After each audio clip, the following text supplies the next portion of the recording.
अब की सुधा के साथ निर्मला को भी आना पड़ा। वह तो मैके में कुछ दिन और रहना चाहती थी, लेकिन शौकत और सुधा अकेले कैसे रह सकती थी। आखिर उसको आना ही पड़ा। रुक्मणी ने भूंगी से कहा, देखती है बहू मैके से कैसे निखर कर आई है। भूंगी ने कहा, दीदी माँ के हाथों की रोटियां लड़कियों को बहुत अच्छी लगती हैं। रुक्मणी, ठीक कहती है भूंगी, खिलाना तो बस माँ ही जानती है। निर्मला को ऐसा मालूम हुआ कि घर का कोई आदमी उसके आने से खुश नहीं। मुंशी जी ने खुशी तो बहुत दिखाई, पर हृदय की चिंता को न छिपा सके। बच्ची का नाम सुधा ने आशा रख दिया था। वह आशा की मूर्ति सी थी। देखकर उसे सारी चिंताएं भाग जाती थी। मुंशी जी उसे गोद में लेना चाहते थे, लेकिन वह रोने लगती थी, दौड़कर माँ से लिपट जाती थी, मानो पिता को पहचानती ही नहीं। मुंशी जी ने मिठाइयों से उसे परचाना चाहा। घर में कोई नौकर तो नहीं था। जाकर सियाराम को 2 आने की मिठाई लाने को कहा। जियाराम भी बैठा हुआ था। बोला, हम लोगों के लिए तो कभी मिठाइयाँ नहीं आती। मुंशी जी ने झुंझला कर कहा, तुम लोग बच्चे तो नहीं हो। जियाराम, और क्या बूढ़े हैं? मिठाइयाँ मंगा कर रख दीजिए, तो मालूम हो कि बच्चे हैं या बूढ़े। निकालिए 4 आना, और आशा के बदौलत हमारे भी नसीब जाग जाए। मुंशी जी, मेरे पास इस वक्त इतने पैसे नहीं हैं। जाओ सिया, जल्द आना। जियाराम, सिया नहीं जाएगा, किसी का गुलाम नहीं है। आशा अपने बाप की बेटी है, तो वह भी अपने बाप का बेटा है। मुंशी जी, क्या फजूल की बातें करते हो? नन्ही सी बच्ची की बराबरी करते तुम्हें शर्म नहीं आती? जाओ सियाराम, ये पैसे लो। जियाराम, मत जाना सिया, तुम किसी के नौकर नहीं हो। सिया बड़ी दुविधा में पड़ गया, किसका कहना माने। अंत में उसने जियाराम का कहना मानने का निश्चय किया। बाप ज़्यादा से ज़्यादा घुड़क देंगे, जिया तो मार बैठेगा। फिर वह किसके पास फरियाद लेकर जाएगा? बोला, मैं न जाऊंगा। मुंशी जी ने धमका कर कहा, अच्छा तो फिर मेरे पास कोई चीज़ मांगने मत आना। मुंशी जी खुद बाजार चले गए और 1 रुपये की मिठाई लेकर लौटे। 2 आने की मिठाई मांगते हुए उन्हें शर्म आई। हलवाई उन्हें पहचानता था, दिल में क्या कहेगा। मिठाई लिए हुए मुंशी जी अंदर आ गए। सियाराम ने मिठाई का बड़ा सा दोना देखा तो बाप का कहना न मानने का उसे बहुत अफसोस हुआ। अब वह किस मुंह से मिठाई लेने अंदर जाएगा? बड़ी भूल हुई। वह मन ही मन जियाराम को चोटों की चोट और मिठाई की मिठास से तुलना करने लगा। सहसा भूंगी ने 2 तश्तरियाँ दोनों सामने लाकर रख दी। जियाराम ने बिगड़ कर कहा, इसे उठा कर ले जा। भूंगी, काहे को बिगड़ते हो बाबू? क्या मिठाई अच्छी नहीं लगती? जियाराम, मिठाई आशा के लिए आई है, हमारे लिए नहीं। ले जा, नहीं तो सड़क पर फेंक दूंगा। हम तो पैसे पैसे के लिए रटते रहते हैं, और यहाँ रुपये की मिठाई आती है। भूंगी, ले लो सिया बाबू, यह न लेंगे न सही। सियाराम ने डरते डरते हाथ बढ़ाया ही था कि जियाराम ने डांट कर कहा, मिठाई मत छूना, नहीं तो तोड़ कर रख दूंगा, लालची कहीं का। सियाराम यह घुड़की सुनकर सहम गया। मिठाई खाने की हिम्मत न पड़ी। निर्मला ने यह कथा सुनी तो दोनों लड़कों को मनाने चली गई। मुंशी जी ने कड़ी कसम रख दी, निर्मला, आप समझते नहीं हैं, यह सारा गुस्सा मुझ पर है। मुंशी जी, गुस्ताख हो गया है। इस ख्याल से कोई सख्ती नहीं करता कि लोग कहेंगे बिना माँ के बच्चों को सताते हैं, नहीं तो सारी शरारत घड़ी भर में निकाल दूँ। निर्मला, इसी बदनामी का तो मुझे भी डर है। मुंशी जी, अब न डरूंगा, जिसके जी में जो आए कहे। निर्मला, पहले तो ये ऐसे न थे। मुंशी जी, अजय कहता है कि आपके लड़के मौजूद थे, आपने शादी क्यों की? यह कहते भी इसे संकोच नहीं होता कि आप लोगों ने ही मनसाराम को विष दे दिया। लड़का नहीं, शत्रु है शत्रु। जियाराम द्वार पर छिपकर खड़ा था। स्त्री पुरुष में मिठाई के विषय में क्या बातें होती हैं, वह यही सुनने आया था। मुंशी जी का अंतिम वाक्य सुनकर उससे रहा नहीं गया। बोल उठा, शत्रु न होता तो आप उसके पीछे क्यों पड़े रहते? आप जो इस वक्त कर के हारे हैं, वह मैं पहले से समझ बैठा हूँ। भैया ने भी समझ लिया था। हमारे साथ आपकी दाल न गलेगी। सारा ज़माना कह रहा है कि भाई साहब को जहर दिया गया है। मैं कहता हूँ तो आपको गुस्सा आता है। निर्मला तो सन्नाटे में आ गई। मालूम हुआ किसी ने उसकी देह पर अंगारे डाल दिए हों। मुंशी जी ने डांट कर जियाराम को चुप कराना चाहा। जियाराम निशंक खड़ा ईंट का जवाब पत्थर से देता रहा। यहाँ तक कि निर्मला को भी उस पर क्रोध आ गया। यह कल का छोकरा किसी काम का न काज का, जो आज खड़े टर्रा रहा है जैसे घर का भरण पोषण यही करता हो। त्योरियां चढ़ाकर बोली, बस हुआ, अब बहुत हुआ जियाराम। मालूम हो गया तुम बड़े लायक हो, बाहर जाकर के बैठो। मुंशी जी जो अब तक दबदब कर बोल रहे थे, निर्मला की शह पाई तो दिल बढ़ गया। दांत पीस कर लपके और इसके पहले कि निर्मला उनके हाथों को पकड़ सके, एक थप्पड़ चला ही दिया। थप्पड़ निर्मला के मुंह पर पड़ गया। वही सामने पड़ी। माथा चकरा गया। मुंशी जी ने सूखे हाथों में इतनी शक्ति है वह इसका अनुमान न कर सकती थी। सिर पकड़ कर बैठ गई। मुंशी जी का क्रोध और भी भड़क उठा। फिर घूंसा चलाया, पर अब की जियाराम ने उनका हाथ पकड़ लिया और पीछे ढकेल कर बोला, दूर से बातें कीजिए, क्या नाहक बेइज्जती करवाते हैं। अम्मा जी का लिहाज कर रहा हूँ, नहीं तो दिखा देता। यह कहता हुआ वह बाहर चला गया। मुंशी जी संज्ञा शून्य खड़े रह गए। इस वक्त अगर जियाराम पर दैवी वज्र भी गिर पड़ता तो शायद उन्हें हार्दिक आनंद होता। जिस पुत्र का कभी गोद में लेकर वह निहाल हो जाते थे, आज उसी के प्रति भांति भांति की दुष्कल्पनाएं मन में आ रही थी। रुक्मणी अब तक तो अपनी कोठरी में थी, अब आकर बोली, बेटा जब अपने बराबर का हो जाए तो उस पर हाथ न छोड़ना चाहिए। मुंशी जी ने होठ चबाकर बोला, मैं इसे घर से निकाल कर छोड़ूंगा, भीख मांगे या चोरी करे, मुझे इससे कोई मतलब नहीं। रुक्मणी, नाक किसकी कटेगी? मुंशी जी, इसकी कोई चिंता नहीं।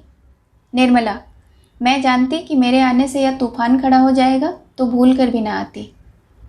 अब भी भला है, मुझे भेज दीजिए, मुझसे इस घर में न रहा जाएगा।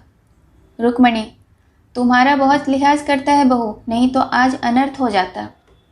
निर्मला, अब और क्या अनर्थ होगा दीदी जी, मैं तो फूक फूक कर पाँव रखती हूँ, फिर भी अपशय लग ही जाता है। अभी घर में पाँव रखते देर नहीं हुई और यह हाल हो गया। ईश्वर ही कुशल करे। रात को भोजन करने कोई न उठा, अकेले मुंशी जी ने खाया। निर्मला को आज नई चिंता हो गई, जीवन कैसे पार लगेगा।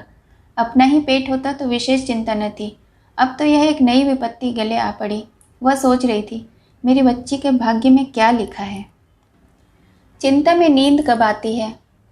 निर्मला चारपाई पर करवटें बदल रही थी। कितना चाहती थी कि नींद आ जाए, पर नींद ने भी न आने की कसम खा रखी थी। चिराग बुझा दिया, खिड़की के दरवाजे भी खोल दिए, टिक टिक करने वाली घड़ी भी दूसरे कमरे में रख आई, पर नींद का नाम न था।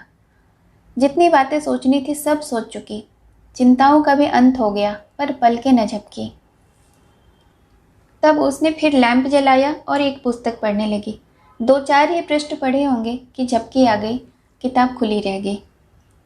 सहसा जियाराम ने कमरे में कदम रखा। उसके पांव थर-थर काँप रहे थे। उसने कमरे को ऊपर से नीचे की ओर देखा। निर्मला सोई हुई थी। उसके सिरहाने ताक पर एक छोटा सा पीतल का संदूक रखा हुआ था। जियाराम दबे पांव गया, धीरे से संदूक उतारा और बड़ी तेजी से कमरे के बाहर निकला। उसी वक्त निर्मला की आंखें खुल गई। चौंक कर उठकर खड़ी हो गई और द्वार पर आकर देखा। कलेजा धक से हो गया। क्या यह जियाराम है? मेरे कमरे में क्या करने आया था? कहीं मुझे धोखा तो नहीं हुआ? शायद दीदी जी कमरे में आई हो। यहाँ उनका भी क्या काम? शायद मुझसे कुछ कहने आया हो, लेकिन इस वक्त क्या कहने आया होगा? इसकी नीयत क्या है? उसका दिल कांप उठा। मुंशी जी ऊपर छत पर सो रहे थे। मुंडेर न होने के कारण निर्मला ऊपर न सो सकती थी। उसने सोचा चलकर उन्हें जगाऊं, पर जाने की हिम्मत न पड़ी। शक्की आदमी है, न जाने क्या समझ बैठे और क्या करने को तैयार हो जाए।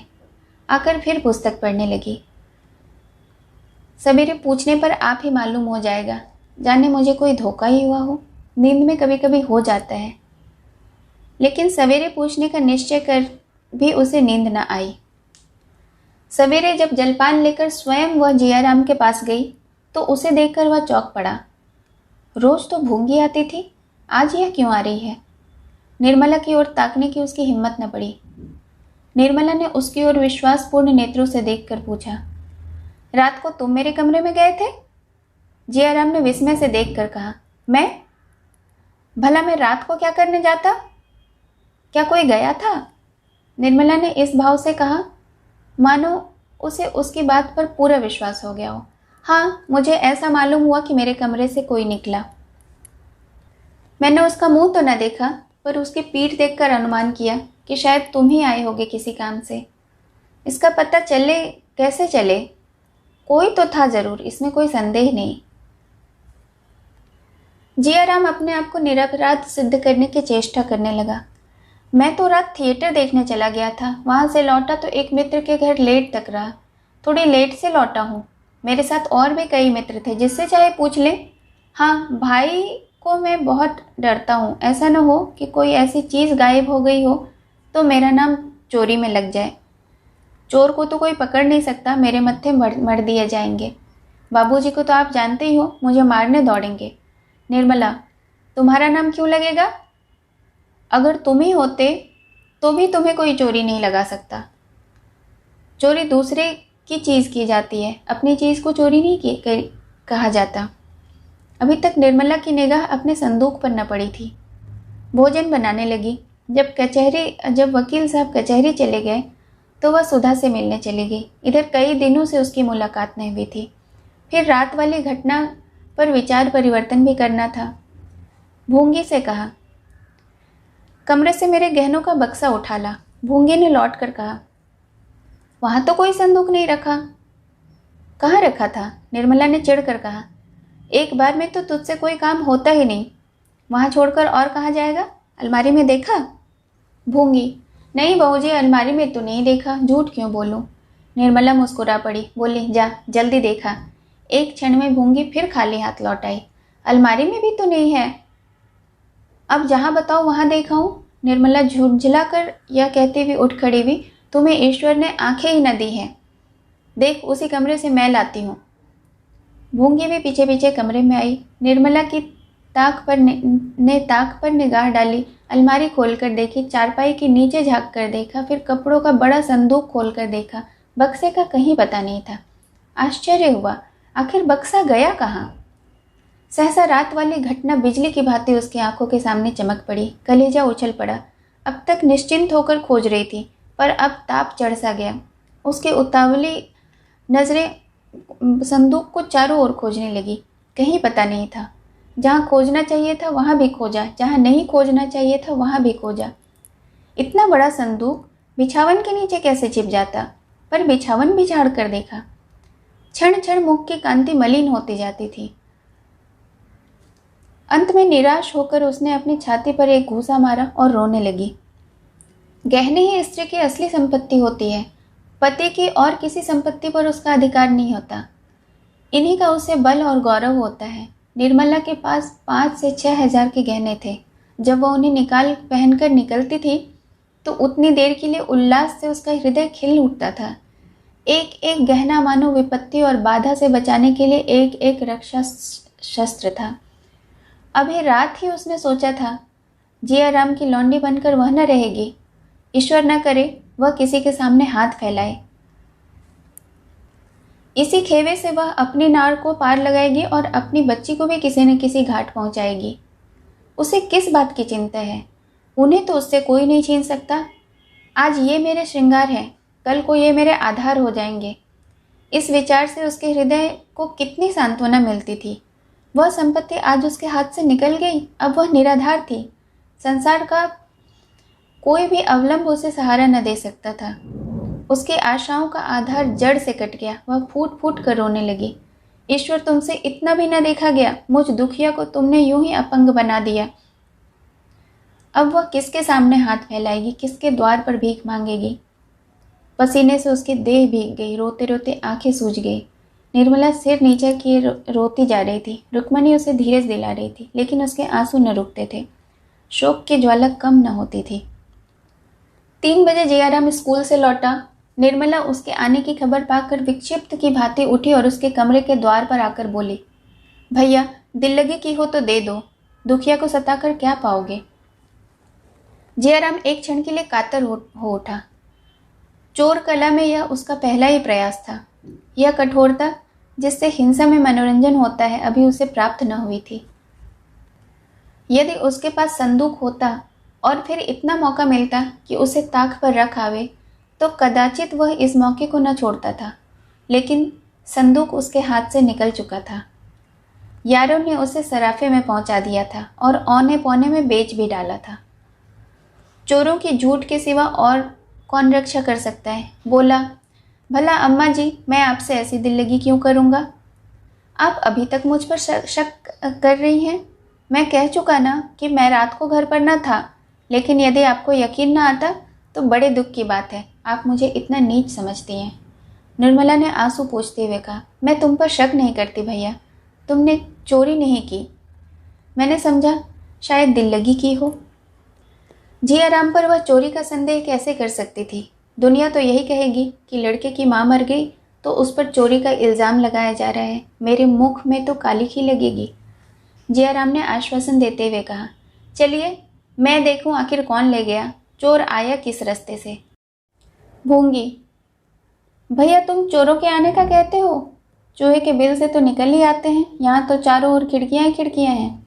जिया राम, खूब अच्छी तरह तलाश कर लिया है? निर्मला, सारा घर तो छान मारा, अब कहाँ खोजने को कहते हो? जिया राम, आप लोग सो भी तो जाती हैं मुर्दों की बाजी लगाकर। 4 बजे मुंशी जी घर आए तो निर्मला की दशा देखकर पूछा, कैसी तबीयत है, कहीं दर्द तो नहीं? यह कहकर उन्होंने आशा को गोद में उठा लिया। निर्मला कोई जवाब न दे सकी, फिर रोने लगी। भूंगी ने कहा, ऐसा कभी नहीं हुआ था, मेरी सारी उम्र इसी घर में कट गई, आज तक 1 पैसे की चोरी न हुई। दुनिया यही कहेगी कि भूंगी का काम है। अब तो भगवान ही पत पानी रखे। मुंशी जी अचकन से बटन खोल रहे थे, फिर बटन बंद करते हुए बोले, क्या हुआ, कोई चीज़ चोरी हो गई? भूंगी, बहू जी के सारे गहने उठ गए। मुंशी जी, रखे कहाँ थे? निर्मला ने सिसकियाँ लेते हुए रात की सारी घटना बता दी, पर जिया राम के सूरत के आदमी को अपने कमरे से निकलने की बात न कही। मुंशी जी ने ठंडी सांस भरकर कहा, ईश्वर भी बड़ा अन्यायी है, जो मरे हैं उन्हीं को मारता है। मालूम होता है अदिन आ गए हूँ। मगर चोर आया किधर से? कहीं सेंध नहीं पड़ी और किसी तरफ से आने का रास्ता भी नहीं। मैंने तो ऐसा कोई पाप नहीं किया जिसकी मुझे इस तरह की सज़ा मिल रही हो। बार बार कहता रहा, गहने का संदूकचा ताक पर मत रखो, मगर मेरी सुनता कौन है? निर्मला, मैं यह न जानती थी कि यह गजब टूट पड़ेगा। मुंशी जी, इतना तो जानती थी ना कि सब दिन बराबर नहीं होते। आज बनवाने जाऊं तो 1000 से कम न लगेंगे। आजकल अपनी जो दशा है वह तुमसे छिपी नहीं, खर्च भर मुश्किल से निकल पाता है, गहने कहाँ से बनेंगे? जाता हूँ पुलिस में इत्तला कराता हूँ, पर मिलने की उम्मीद न ही समझो। निर्मला ने आपत्ति के भाव से कहा, जब जानते हैं कि पुलिस में इत्तला करने से कुछ न होगा तो क्यों जा रहे हैं? मुंशी जी, दिल नहीं मानता और क्या, इतना बड़ा नुकसान उठाकर चुप भी तो नहीं बैठा जाता। निर्मला, मिलने वाले होते तो जाते ही क्यों? तकदीर में न थे तो कैसे रहते? मुंशी जी, तकदीर में होंगे तो मिल जाएंगे, नहीं तो गए ही हैं। मुंशी जी कमरे से निकले। निर्मला ने उनका हाथ पकड़कर कहा, मैं कहती हूँ तुम कहीं न जाओ, कहीं ऐसा न हो लेने के देने पड़ जाए। मुंशी जी ने हाथ छुड़ाकर कहा, तुम भी बच्चों की सी जिद करती हो। 10,000 रुपये का नुकसान ऐसा नहीं है जिसे मैं यूं ही उठा लूं। मैं रो नहीं रहा हूँ, पर मेरे हृदय पर जो बीत रही है वह मैं ही जानता हूँ। यह चोट मेरे कलेजे पर लगी है। मुंशी जी और कुछ न कह सके, गला फंस गया। वह तेजी से कमरे से निकले और थाने जा पहुंचे। थानेदार उनका बहुत लिहाज करता था, उसे एक बार रिश्वत के मुकदमे से बरी करा चुके थे। उनके साथ ही तफ्तीश करने घर आ पहुंचा। नाम था अलायार खां। शाम हो गई थी। थानेदार ने मकान के अगवाड़े पिछवाड़े घूम कर देखा। अंदर जाकर निर्मला के कमरे को गौर से देखा।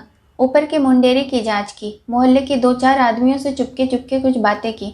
तब मुंशी जी से बोले, जनाब, खुदा की कसम, यह किसी बाहर के आदमी का काम नहीं। खुदा की कसम, अगर कोई बाहर का आदमी निकले तो आज से थानेदारी करना छोड़ दूं।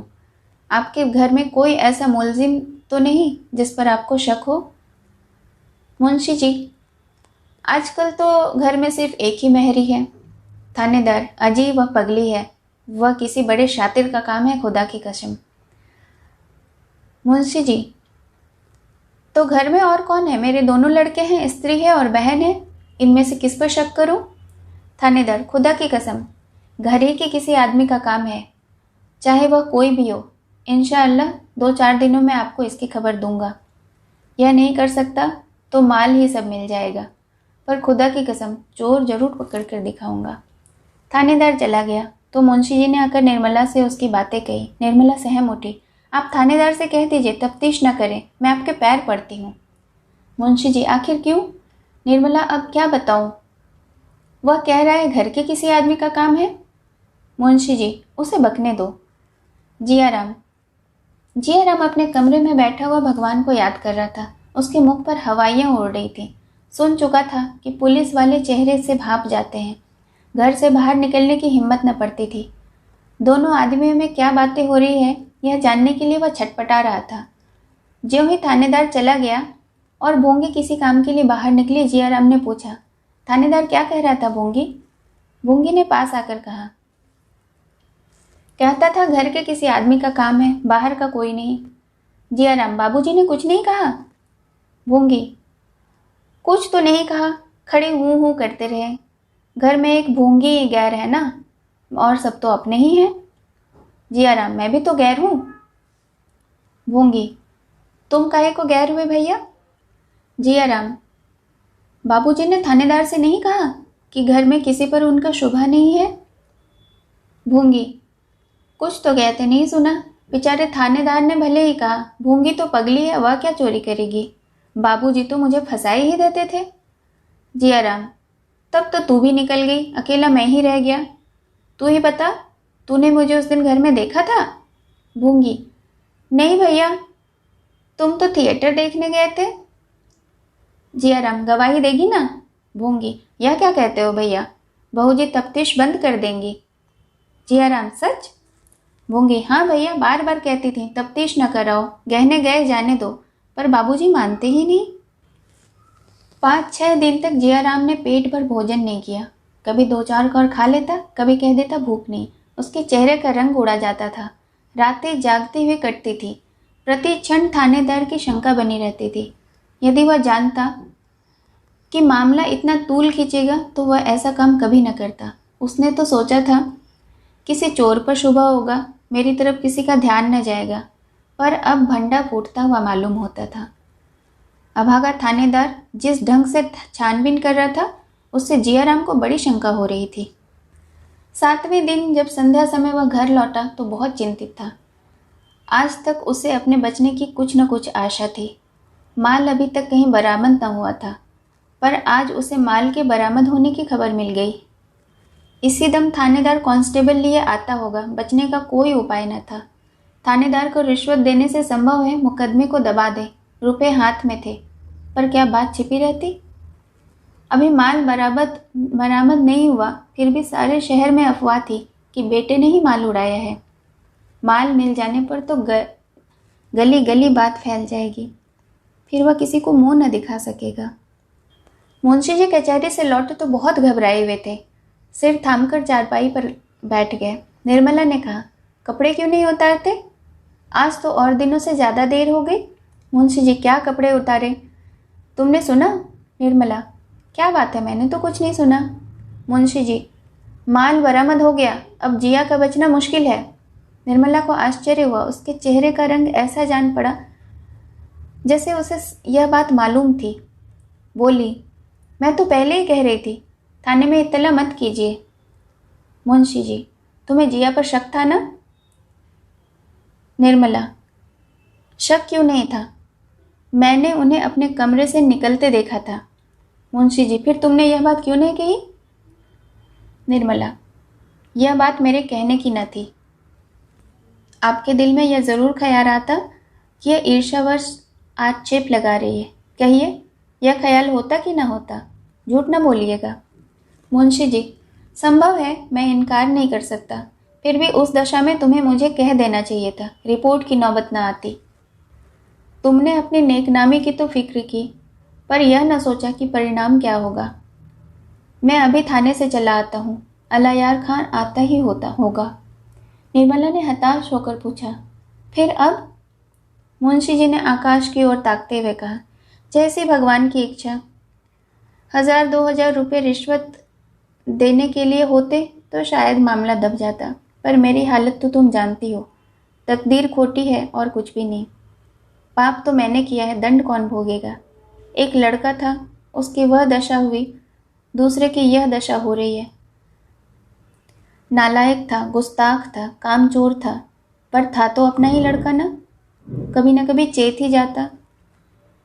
अब यह चोट न सहा जाएगा। निर्मला, अगर कुछ दे दिलाकर जान बच सके तो मैं रुपये का प्रबंध कर दूं। मुंशी जी, कर सकती हो? कितने रुपए दे सकती हो? निर्मला, कितना दरकार होगा? मुंशी जी, 1000 से कम में तो शायद बात न हो सके। मैंने एक मुकदमे में उससे 1000 लिए थे, आज वह कसर निकालेगा।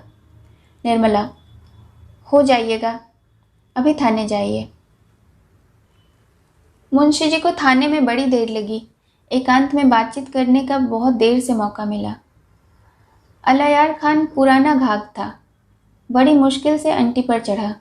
500 रुपये लेकर भी एहसान का बोझ सिर पर लाद ही दिया। काम हो गया। लौटकर निर्मला से बोला, लो भाई, बाजी मार ली। रुपए तुमने दिए, पर काम मेरी जबान नहीं किया। बड़ी बड़ी मुश्किलों से राजी हो गया। यह भी याद रहेगा। जियाराम भोजन कर चुका? निर्मला, हाँ, वह तो अभी घूमकर लौटे ही नहीं। मुंशी जी, 12 तो बज रहे होंगे। निर्मला, कई दफे जाकर देख आई, कमरे में अंधेरा पड़ा हुआ है। मुंशी जी, और सियाराम? वह तो खा पी कर सो गए। मुंशी जी, उससे पूछा नहीं जिया कहाँ गया? निर्मला, वह तो कहते हैं मुझसे कुछ कहकर नहीं गया। मुंशी जी को शंका हुई। सियाराम को जगाकर पूछा, तुमने जियाराम से कुछ कहा नहीं? कब तक लौटेगा? कहाँ गया है? सियाराम ने सिर खुजलाते हुए आंखों को मलते हुए कहा, मुझे नहीं पता। मुंशी जी, कपड़े सब पहनकर गया है? सियाराम, जी नहीं, कुर्ता और धोती। मुंशी जी, जाते वक्त खुश था? सियाराम, खुश तो नहीं मालूम होते थे। कई बार अंदर आने का इरादा किया, पर देहरी से ही लौट गए। कई मिनट तक साइबान में खड़े रहे। चलने लगे तो आंखें पोंछ रहे थे। इधर कई दिनों से अक्सर रोया करते थे। मुंशी जी ने एक ठंडी सांस ली, मानो जीवन में अब कुछ नहीं रहा, और निर्मला से बोले, तुमने किया तो अपनी समझ से भले के लिए ही, पर कोई शत्रु भी मुझ पर इससे कठोर आघात न कर सकता था। जियाराम की माता होती तो क्या वह यह संकोच करती? कदापि नहीं। निर्मला बोली, जरा डॉक्टर साहब के यहाँ क्यों नहीं चले जाते? शायद वहाँ बैठे हो। कई लड़के रोज आते हैं, उनसे पूछिए, शायद उन्हें कुछ पता हो। आखिर फूंक फूंक कर चलने पर भी अपशय लग ही गया। मुंशी जी ने मानो खुली हुई खिड़की से कहा, हाँ, जाता हूँ, और क्या करूँगा। मुंशी जी बाहर आए तो देखा डॉक्टर सिन्हा खड़े हैं। चौंक कर पूछा, क्या आप देर से खड़े हैं? डॉक्टर, जी नहीं, अभी आया हूँ। आप इस वक्त कहाँ जा रहे हैं? 12:30 बजे होंगे। मुंशी जी, आप ही की तरफ आ रहा था। जियाराम अभी तक घूम कर नहीं आया, आपकी तरफ तो नहीं गया। डॉक्टर सिन्हा ने मुंशी जी के दोनों हाथ पकड़ लिए और इतना कह पाए थे, भाई साहब, अब धैर्य से काम, कि मुंशी जी गोली खाए हुए मनुष्य की भांति जमीन पर गिर पड़े। रुक्मणी ने निर्मला से त्योरिया बदल कर कहा, क्या नंगे पांव ही मदरसे जाएगा? निर्मला ने बच्चे के बाल गूंथते हुए कहा, मैं क्या करूं, मेरे पास पैसे नहीं। रुक्मणी, गहने बनवाए को रुपए जुड़ते हैं, लेकिन लड़कों के जूतों के लिए रुपए में आग लग जाती है। 2 तो चल ही गए, क्या तीसरे को भी रुला रुला कर मार डालने का इरादा है? निर्मला ने एक सांस खींचकर कहा, जिसको जीना है जिएगा, जिसको मरना है मरेगा। मैं किसी को मारने जिलाने नहीं जाती। आजकल एक न एक बात पर निर्मला और रुक्मणी में रोज ही झड़प हो जाती थी। जब से गहने चोरी हो गए, निर्मला का स्वभाव बिल्कुल बदल गया। वह एक एक कौड़ी दांत से पकड़ने लगी है। सियाराम रोते रोते चाहे जान दे दे, मगर उसे मिठाई के लिए पैसे नहीं मिलते हैं। और यह बर्ताव कुछ सियाराम के साथ ही नहीं, निर्मला स्वयं अपनी जरूरतों को टालती रहती है। धोती जब तक फटकर तार तार न हो जाए नई धोती नहीं आती। महीनों तक सिर में तेल नहीं लगाया जाता। पान खाने का उसे शौक था।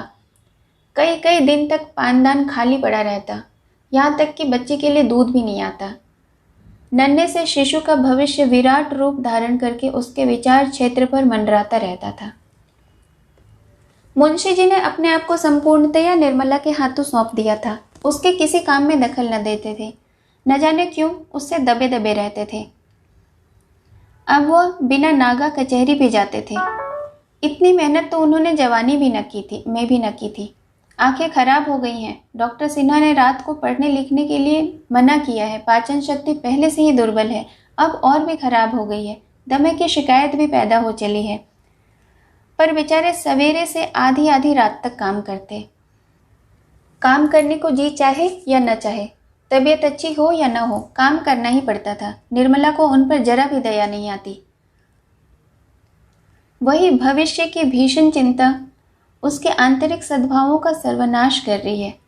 किसी भिक्षुक की आवाज़ सुनकर झल्ला पड़ती। वह एक कौड़ी भी कहीं खर्च नहीं करना चाहती थी। एक दिन निर्मला ने सियाराम को घी लाने के लिए बाजार भेजा। भोंगी पर अब उनका विश्वास न था। उससे अब और कुछ सौदा न मंगवाती थी। सियाराम में काट कपट की आदत न थी। औने पौने करना न जानता था। प्रायः बाजार का सारा काम उसी को करना पड़ता था। निर्मला एक एक चीज को तौलती। जरा भी कोई चीज तौल में कम पड़ती तो उसे लौटा देती थी। सियाराम का बहुत सा समय इसी लौट फेरी में बीत जाता था। बाजार वाले उसे जल्दी कोई सौदा न देते थे। आज भी वही नौबत आई।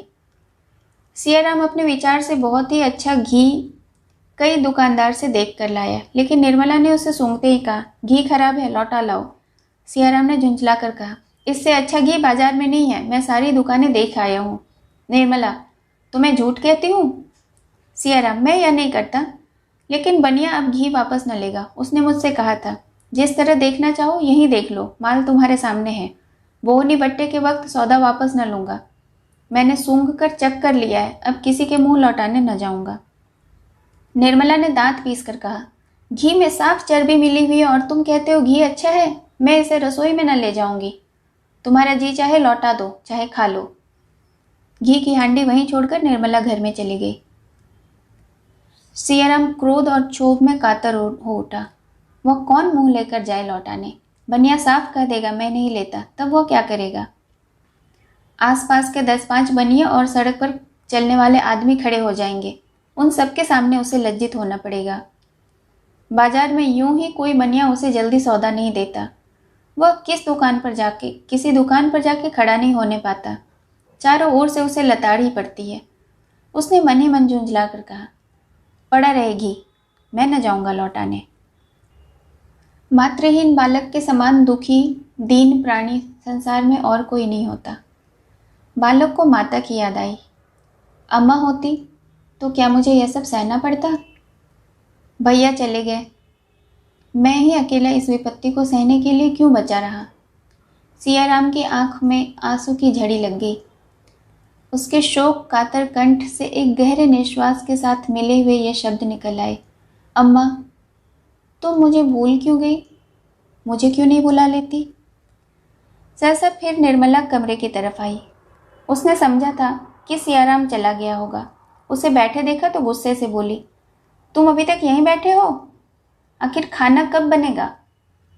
सियाराम ने आंखें पोंछ डाली और बोला, मुझे स्कूल जाने में देर हो जाएगी। निर्मला, एक दिन देर हो जाएगी तो क्या हर्ज होगा? यह भी तो घर का ही काम है। सियाराम, रोज तो यही धंधा लगा रहता है, कभी वक्त पर स्कूल नहीं पहुंचता, घर पर भी पढ़ने का वक्त नहीं मिलता। कोई सौदा 2-4 बार लौटाए बिना नहीं जाता। डांट तो मुझ पर पड़ती है, शर्मिंदा तो मुझे होना पड़ता है, आपको क्या? निर्मला, हाँ मुझे क्या, मैं तो तुम्हारी दुश्मन ठहरी। अपना होता तब उससे दुख न होता। मैं तो ईश्वर से मनाया करती हूँ कि तुम पढ़ लिख न सको। मुझ में सारी बुराइयां ही बुराइयां हैं, तुम्हारा कोई कसूर नहीं। विमाता का नाम ही बुरा होता है। अपनी माँ विष भी खिलाए तो अमृत, मैं अमृत भी पिलाऊं तो विष हो जाएगा। तुम लोगों के कारण मिट्टी में मिल गई, रोते रोते उम्र कट गई, मालूम ही न हुआ भगवान ने किस लिए जन्म दिया था, और तुम्हारी समझ में विहार कर रही हूँ। तुम्हें सताने में मुझे बड़ा मजा आता है। भगवान भी नहीं पूछते कि सारी विपत्ति का अंत हो जाता है। यह कहते कहते निर्मला की आंखें भर आई, वह अंदर चली गई। सियाराम उसको रोते देख सहम उठा। ग्लानि तो उसे नहीं आई, पर शंका जरूर हुई कि न जाने अब कौन सा दंड मुझे मिलेगा। चुपके से हांडी उठा ली और घी लौटाने चला गया, इस तरह जैसे कोई कुत्ता किसी नए गांव में जाता है। उसे देखकर साधारण बुद्धि का मनुष्य भी अनुमान लगा सकता था कि वह अनाथ है। सियाराम ज्यों-ज्यों आगे बढ़ता, आने वाले संग्राम के भय से उसकी हृदय गति बढ़ जाती। उसने निश्चय किया, बनिया ने घी न लौटाया तो वह वहीं घी छोड़कर चला आएगा। झक मारकर बनिया आप ही बुलाएगा। बनिया को डांटने के लिए भी उसने शब्द सोच लिए थे। वह कहेगा, क्यों साहू जी, आंखों में धूल झोंकते हो, दिखाते हो चोखा माल और देते हो रद्दी माल। पर यह निश्चय कर भी उसके पैर बहुत धीरे धीरे आगे बढ़ रहे थे। वह यह न चाहता था बनिया उसे आता हुआ देखे। वह अकस्मात ही उसके सामने पहुंच जाना चाहता था। इसीलिए वह चक्कर काटकर दूसरी गली से बनिया की दुकान पर गया। बनिया ने उसे देखते ही कहा, हमने कह दिया था कि हम सौदा वापस न लेंगे, बोलो कहा था कि ना? सियाराम ने बिगड़ कर कहा, तुमने वह घी कहाँ दिया जो दिखाया था? दिखाया एक माल, दिया दूसरा माल, लौटाओगे कैसे नहीं? सा इससे चोखा घी बाजार में निकल आए तो जरीबाना दूं। उठा लो हांडी और 2-4 दुकान देखाओ। सियाराम, हमें इतनी फुर्सत नहीं, अपना घी लौटा लो। घी न लौटेगा।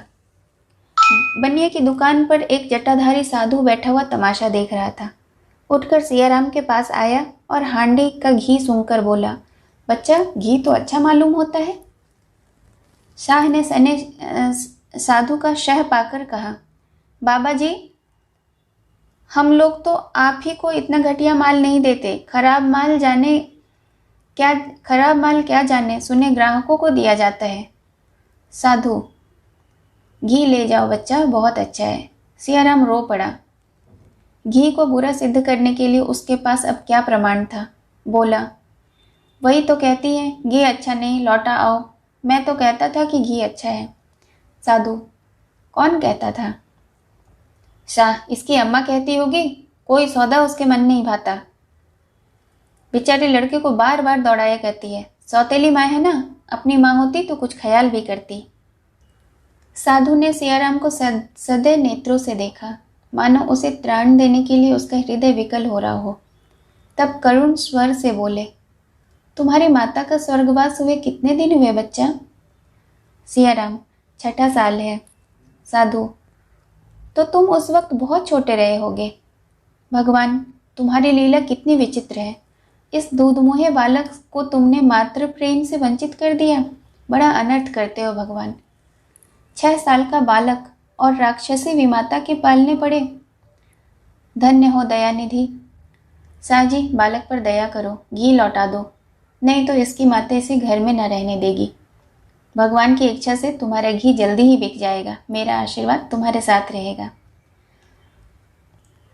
शाहजी ने रुपए वापस न किए। आखिर लड़के को फिर घी लेने आना ही पड़ेगा। न जाने कितनी बार चक्कर लगाना पड़े और किस जालिये से पाला पड़े।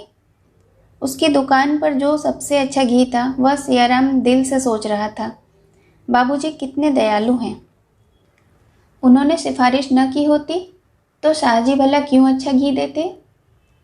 सियाराम घी लेकर चला गया तो बाबा जी भी उसके साथ हो लिए।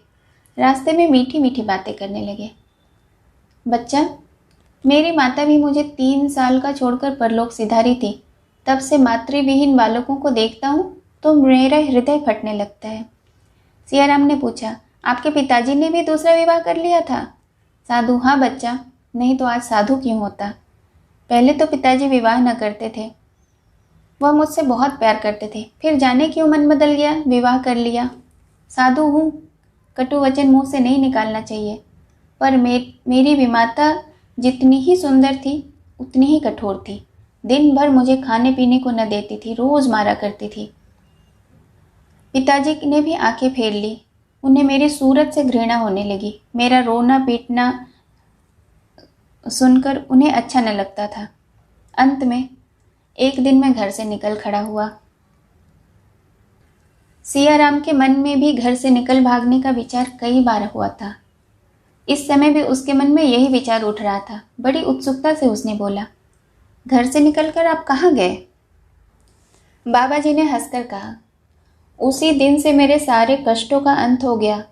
जिस दिन घर के मोह बंधन से छूटा और अभय मन से निकला, उसी दिन से मानो मेरा उद्धार हो गया।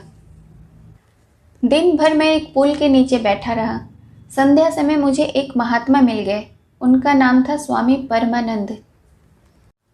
वे बाल ब्रह्मचारी थे। मुझ पर उन्होंने बहुत दया की और अपने साथ रख लिया। उनके साथ मैं देश देशांतरों में घूमने लगा। वह बड़े अच्छे योगी थे। उन्होंने मुझे योग विद्या भी सिखाई।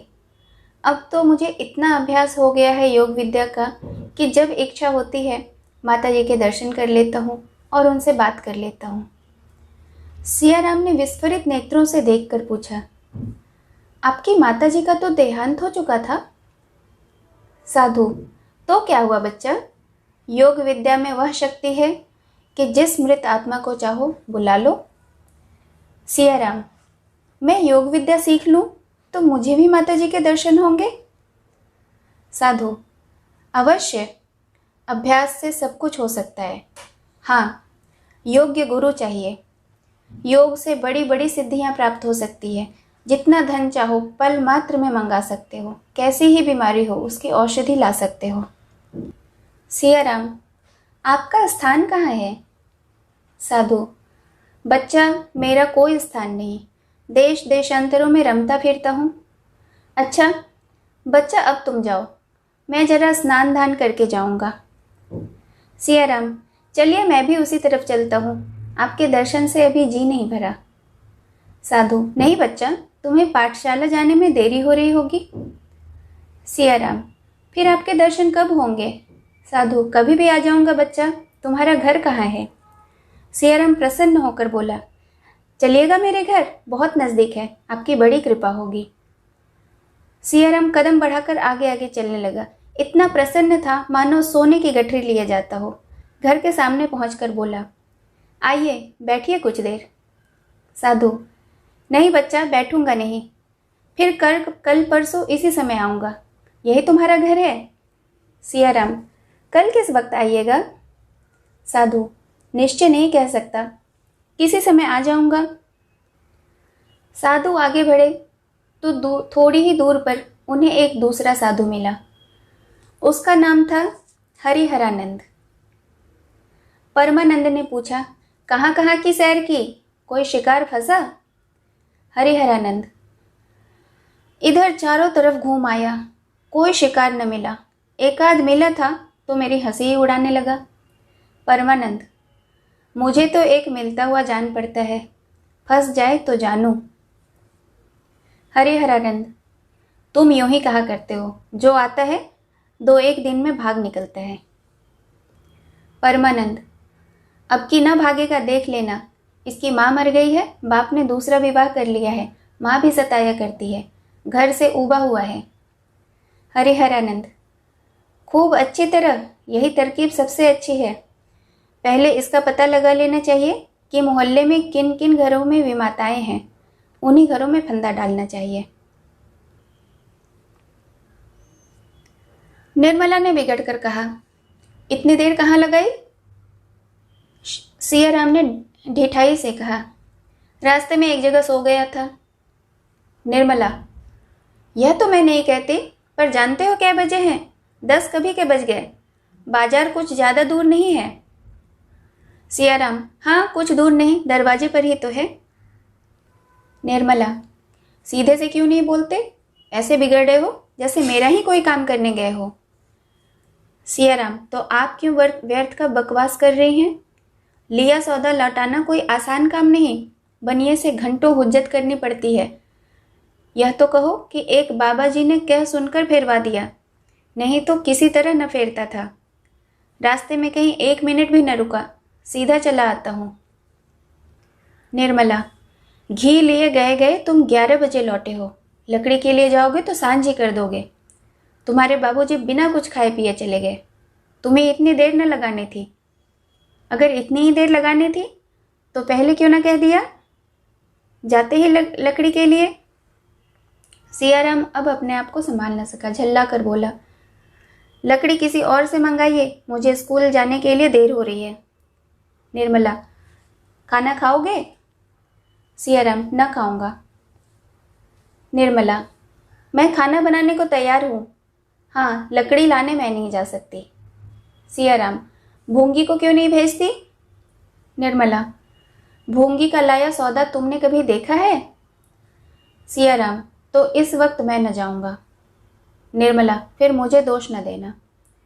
सियाराम कई दिनों से स्कूल नहीं गया था।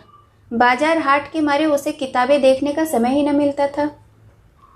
स्कूल जाकर झिड़कियां खाने, बेंच पर खड़े होने और ऊंची टोपी देने के सिवाय और क्या मिलता? वह घर से किताबें लेकर चलता, पर शहर के बाहर जाकर किसी वृक्ष के छांव में बैठ जाता या पलटनों की कवायद देखता।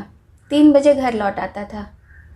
आज भी वह घर से चला, लेकिन बैठने में उसका जी न लगा। अब आते अलग जल रही थी। हाँ, अब उसे रोटियों के भी लाले पड़ गए थे। 10 बजे क्या खाना न बन सकता था? माना कि बाबूजी चले गए थे, क्या मेरे लिए घर में 2-4 पैसे भी न थे? अम्मा होती तो इस तरह बिना कुछ खाए पिए आने देती? अब मेरा कोई नहीं रहा। सियाराम का मन बाबाजी के दर्शन के लिए व्याकुल हो उठा। उसने सोचा, इस वक्त वह कहाँ मिलेंगे, कहाँ चलकर देखूं? उनकी मनोहर वाणी, उनका उत्साह प्रदन सांत्वना उसके मन को खींचने लगा। उसने आतुर होकर कहा, मैं उनके साथ ही क्यों न चला गया? घर पर मेरे लिए रखा ही क्या था? वह आज यहाँ से चला तो घर न जाकर सीधा घी वाले साधु जी के पास शाह जी की दुकान पर गया। शायद बाबा जी से वहीं मुलाकात हो जाए, पर वहाँ बाबा जी न थे। बड़ी देर तक खड़ा खड़ा लौट आया। घर आकर बैठा ही था कि निर्मला ने आकर कहा, आज देर कहाँ लगाई? सवेरे खाना नहीं बना, क्या इस वक्त भी उपवास होगा?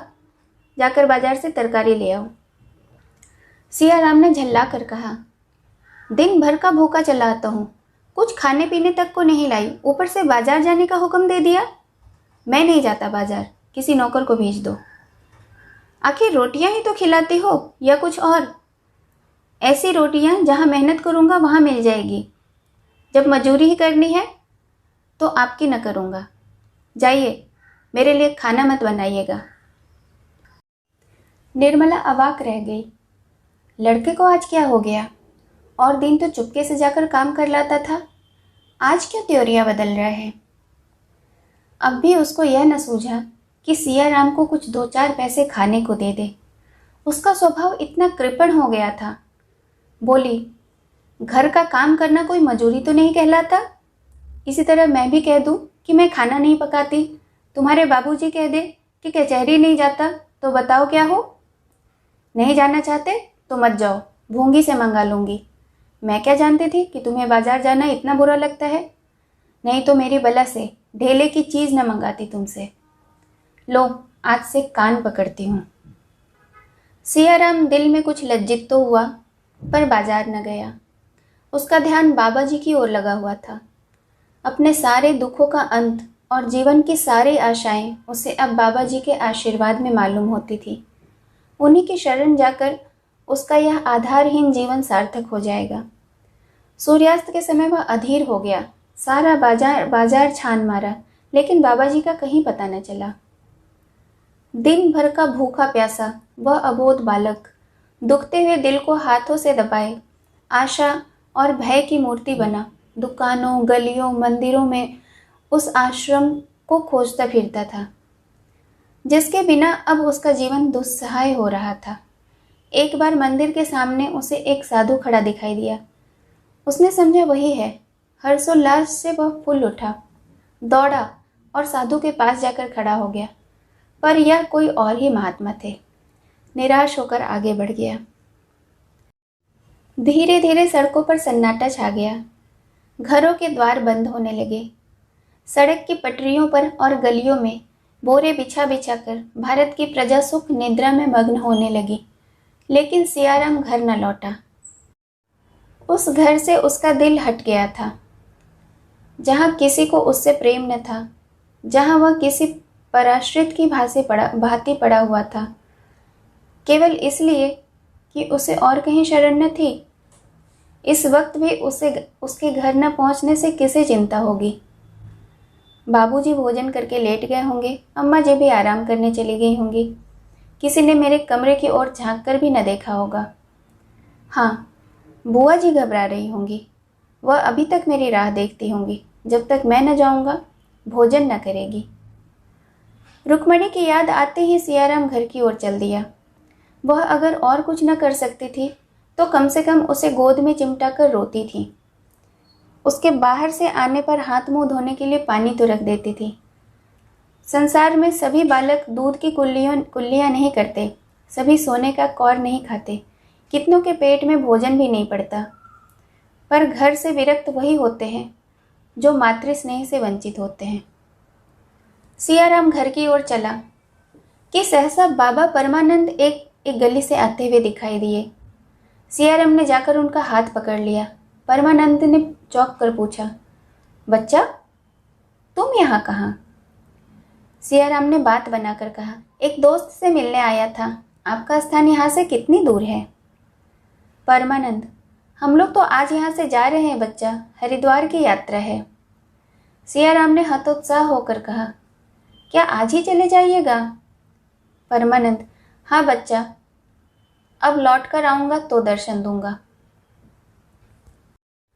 सियाराम ने कहा, मैं भी आपके साथ चलूँगा। परमानंद, मेरे साथ? तुम्हारे घर के लोग जाने देंगे? सियाराम, घर के लोगों को मेरी क्या परवाह।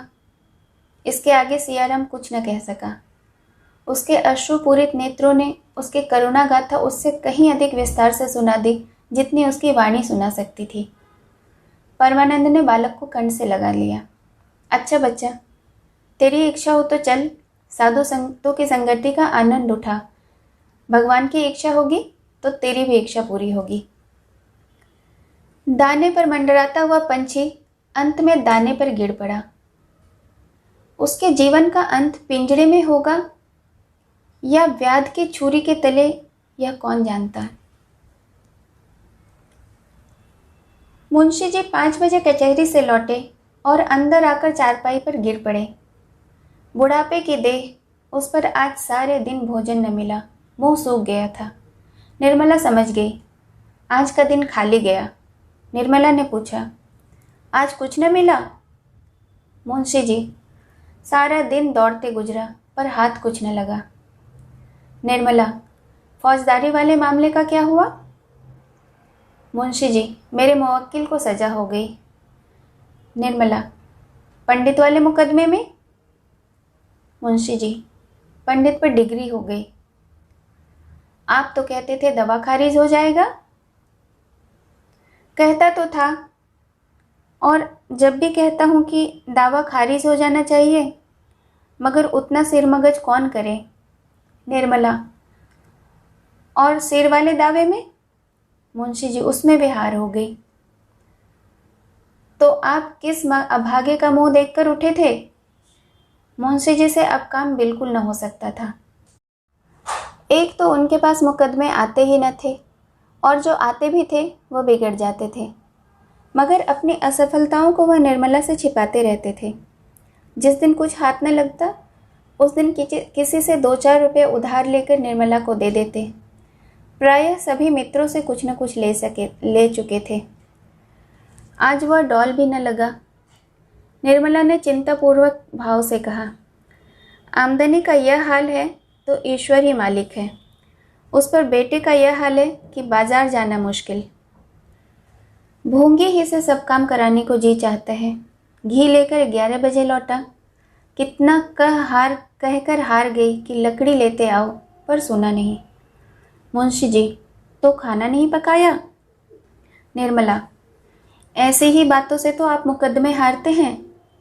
ईंधन के बिना किसी ने खाना बनाया है जो मैं बना लूं? मुंशी जी, तो बिना कुछ खाए ही चला गया?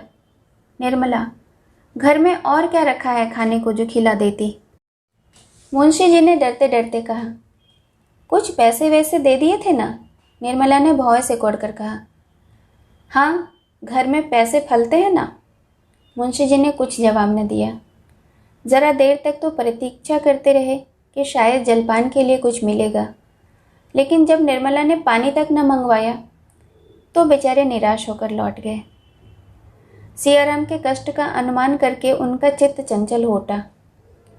एक बार भूंगी से ही लकड़ी मंगा ली जाती तो ऐसा क्या नुकसान हो जाता? ऐसी किफ़ायत भी किस काम की कि घर के आदमी भूखे रह जाएं। अपना संदूकचा टटोलने लगे कि शायद 2-4 आने पैसे मिल जाएं। उसके अंदर से सारे कागज़ निकाल डाले। एक एक खाना देखा, नीचे हाथ डालकर देखा, पर कुछ न मिला। अगर निर्मला के संदूक में पैसे न फलते थे तो इस संदूक में शायद इसके फूल भी न लगते हों। लेकिन संयोग ही कहिए कि कागज़ों को झाड़ते हुए एक चवन्नी गिर पड़ी। मारे हर्ष के मुंशी जी उछल पड़े। बड़ी बड़ी रकमें वह इसके पहले कमा चुके थे, पर यह चवन्नी पाकर इस समय उन्हें जितना आनंद हुआ उतना पहले कभी न हुआ था। चवन्नी हाथ में लिए हुए सियाराम के कमरे में आकर पुकारा, लेकिन कोई जवाब न मिला। तब कमरे में जाकर देखा, सियाराम का कहीं अता पता नहीं था। क्या अभी तक स्कूल से नहीं लौटा? मन में यह प्रश्न उठते ही मुंशी जी ने अंदर जाकर भूंगी से पूछा। मालूम हुआ कि स्कूल से लौट आए। मुंशी जी ने पूछा, कुछ पानी पिया? भूंगी ने कुछ जवाब न दिया। नाक सिकोड़कर मुंह फेरे हुए चली गई। मुंशी जी आहिस्ता आहिस्ता आकर अपने कमरे में बैठ गए। आज पहली बार उन्हें निर्मला पर क्रोध आया, लेकिन एक ही क्षण में क्रोध का आघात अपने ऊपर होने लगा। उस अंधेरे कमरे के फर्श पर लेटे हुए वह अपने पुत्र की ओर से इतना उदासीन हो जाने पर धिक्कारने लगे।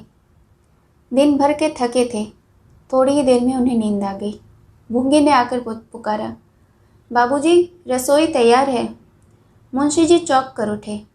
कमरे में लैंप जल रहा था। पूछा, कै बज गए भूंगी? मुझे तो नींद आ गई थी। भूंगी ने कहा, कोतवाली के घंटे में 9 बज गए हैं और हम नहीं जानते। मुंशी जी, सिया बाबू आए? भूंगी, आए होंगे तो घर में ही होंगे ना। मुंशी जी ने झल्ला कर पूछा, मैं पूछता हूँ आए कि ना आए। भूंगी, मैंने तो नहीं देखा, झूठ कैसे कह दूँ। मुंशी जी फिर लेट गए। बोले, उसको आने दे, तब चलता हूँ। आधे घंटे की से द्वार की तरफ आंख लगाए मुंशी जी लेटे रहे। तब वो उठकर बाहर आए और दाहिने हाथ कोई 2 फरलांग तक चले। तब लौटकर द्वार पर आए और पूछा, सिया बाबू आ गए? अंदर से आवाज़ आई, अभी नहीं। मुंशी जी फिर बाईं ओर चले और गली के नुक्कड़ तक गए। सियाराम कहीं दिखाई न दिया। वहाँ से फिर घर आए और द्वार पर खड़े होकर पूछा, सिया बाबू आ गए?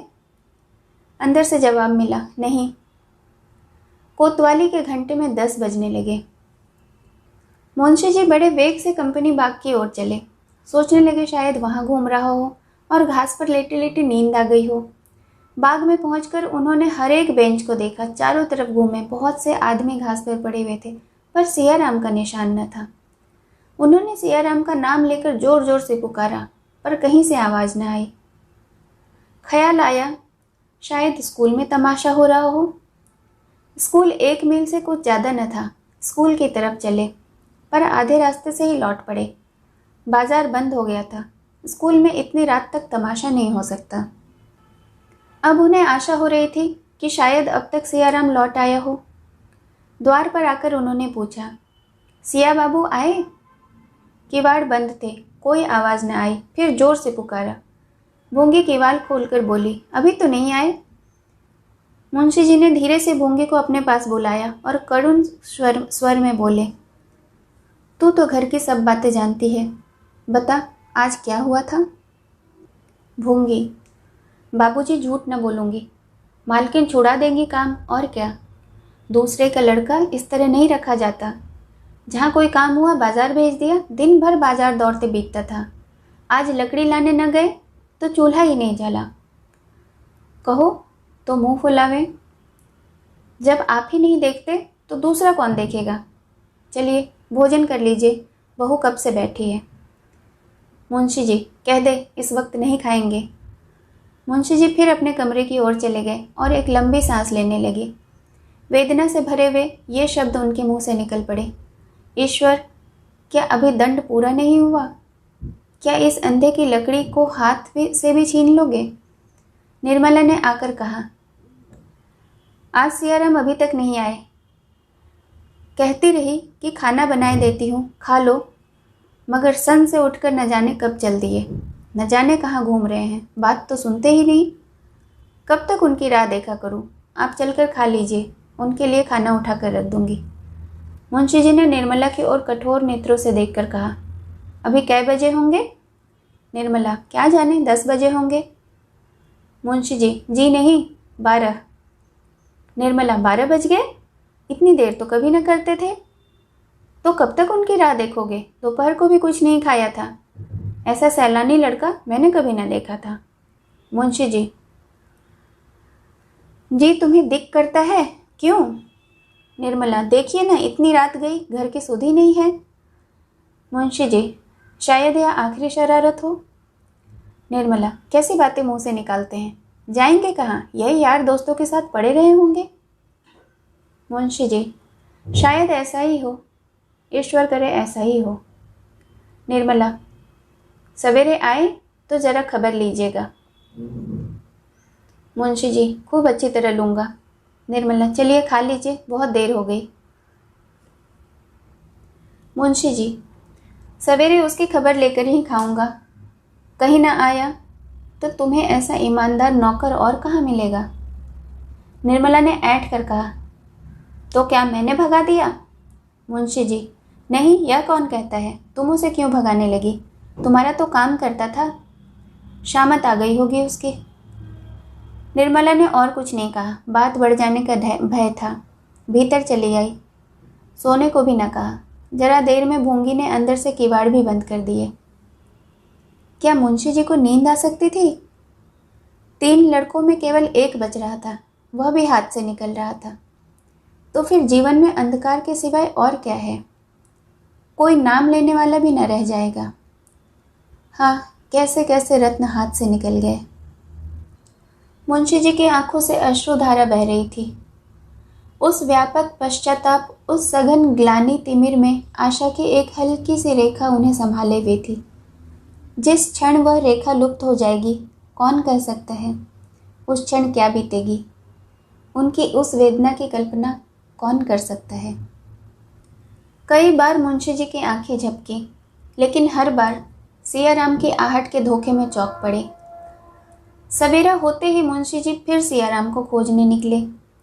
किसी से पूछते शर्म आती थी, किस मुंह से पूछें। उन्हें किसी से सहानुभूति की आशा न थी। प्रकट न कहकर मन में सब यही कहेंगे, जैसा किया वैसा भोगो। सारे दिन वह स्कूल के मैदानों, बाजारों, बगीचों का चक्कर लगाते रहे। 2 दिन निराहार रहने पर भी उन्हें इतनी शक्ति कैसे आई, यह वही जाने। रात 12 बजे मुंशी जी घर लौटे। दरवाजे पर लालटेन जल रही थी। निर्मला द्वार पर खड़ी थी। देखते ही बोली, कहा भी नहीं, न जाने कब चल दिए, कुछ पता चला? मुंशी जी ने आग्नेय नेत्रों से ताकते हुए कहा, हट जाओ सामने से, नहीं तो बुरा होगा। मैं आपे में नहीं हूँ, यह सब तुम्हारी करनी है। तुम्हारे ही कारण आज मेरी यह दशा हो रही है। आज से 6 साल पहले क्या इस घर की दशा यह थी? तुमने मेरा बना बनाया घर बिगाड़ दिया। तुमने मेरे लहलहाते बाग को उजाड़ दिया। केवल एक ठूठ रह गया है, उसका निशान मिटाकर भी तुम्हें संतोष न होगा। मैं अपना सर्वनाश कराने के लिए तुम्हें घर में नहीं लाया था। सुखी जीवन को और भी सुखमय बनाना चाहता था। यह उसी का प्रायश्चित है। जो लड़के पान की तरह फेरे जाते थे, उन्हें मेरे जीते जी तुमने चाकर समझ लिया। और मैं आंखों से सब कुछ देखते हुए भी अंधा बना बैठा रहा। मेरे लिए थोड़ा सा संखिया भेज दो, बस यही कसर बच गई है, वह भी पूरी हो जाएगी। निर्मला ने रोते हुए कहा, मैं तो अभागिन हूँ ही, आप कहेंगे तब जानूंगी। न जाने ईश्वर ने मुझे जन्म ही क्यों दिया। मगर यह आपने कैसे समझ लिया कि सियाराम आएंगे ही नहीं?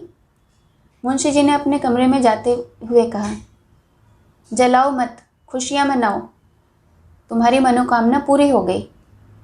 निर्मला सारी रात रोती रही। इतना कलंक उसने जियाराम को गहने ले जाते देखने पर भी मुंह खोलने का साहस नहीं किया।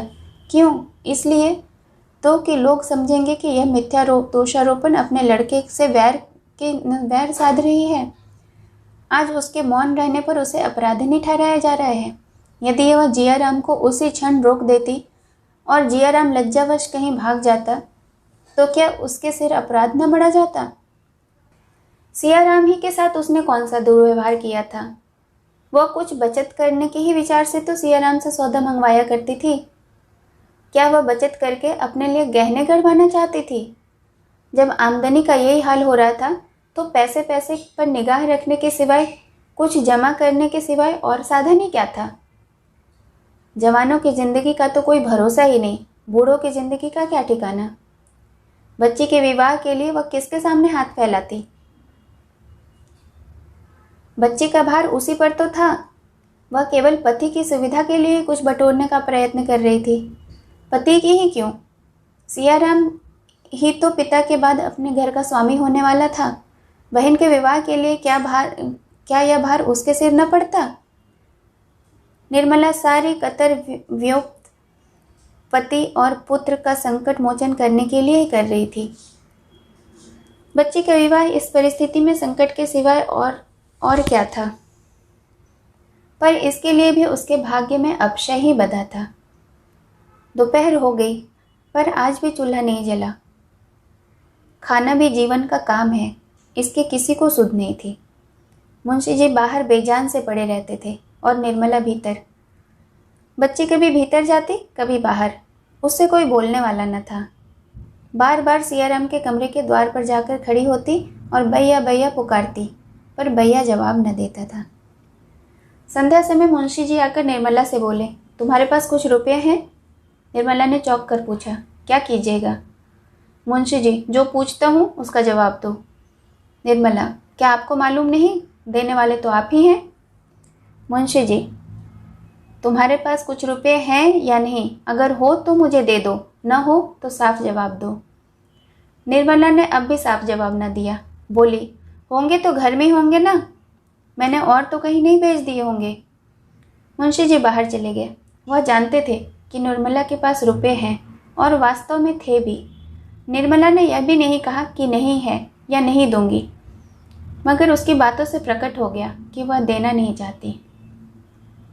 9 बजे रात को मुंशी जी ने आकर रुक्मणी से कहा, बहन, मैं जरा बाहर जाकर आ रहा हूँ, मेरा बिस्तर भूंगी से बंधवा देना और ट्रंक में कुछ कपड़े रखवा देना और बंद कर देना। रुक्मणी भोजन बना रही थी। बोली, बहू तो कमरे में है, कह क्यों नहीं देते? कहाँ जाने का इरादा है? मुंशी जी, मैं तुमसे कहता हूँ, बहू से कहना होता तो तुमसे क्यों कहता? आज तुम क्यों खाना पका रही हो? रुक्मणी, कौन पकावे, बहू के सिर में दर्द हो रहा है। आखिर इस वक्त कहाँ जा रहे हो? सवेरे चले जाना।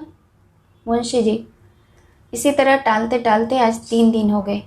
इधर उधर घूम घाम कर देखूं, शायद कहीं सियाराम का पता मिल जाए। कुछ लोग कहते हैं कि एक साधु के साथ बातें कर रहा था, शायद वही बहका ले गया हो।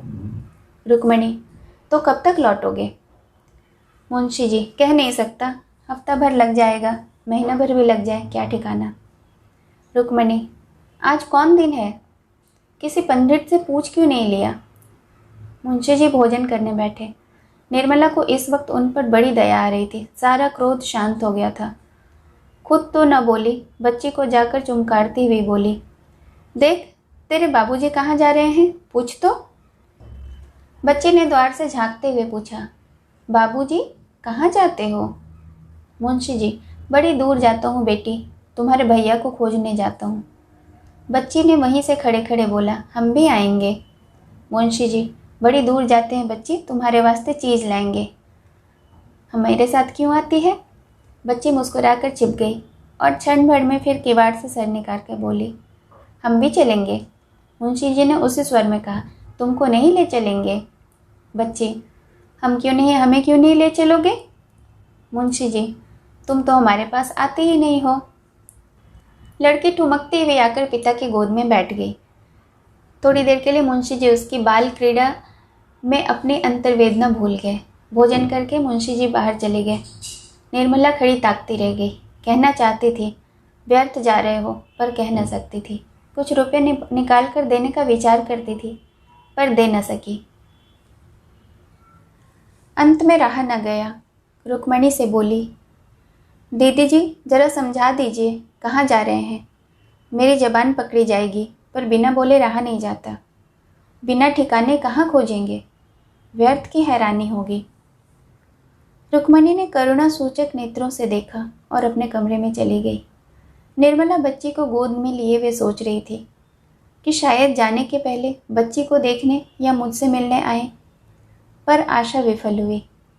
मुंशी जी ने बिस्तरा उठाया और तांगे पर जा बैठे। उसी वक्त निर्मला का कलेजा महसूसने लगा। उसे ऐसा जान पड़ा कि इनसे कभी भेंट न होगी।